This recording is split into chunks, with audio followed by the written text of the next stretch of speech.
müthiş, İzmir güzel. Sabahına kalkmıştım, sahilde ben koşarken birden ona rastladım. Kimsin sen güzel yüzlü, sen buralardan mısın? Bir de çekik gözleri, yoksa sen rüya mısın? Gözler ahu dudak dilber, keman kaşlar çabası, bir tatlı tebessümle aldı benim aklımı. Gözler ahu dudak dilber, keman kaşlar çabası, bir tatlı tebessümle aldı benim aklımı.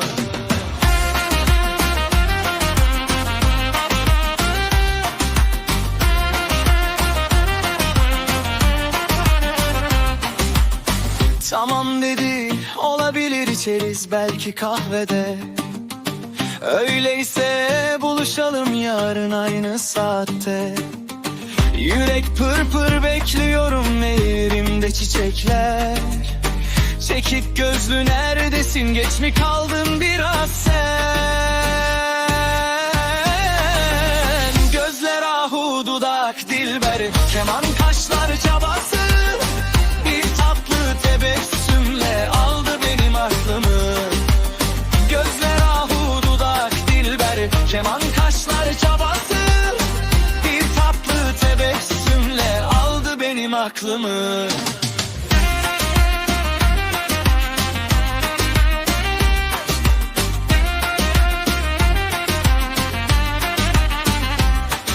O gelmedi, bekledim ben uzun süre gerçekten.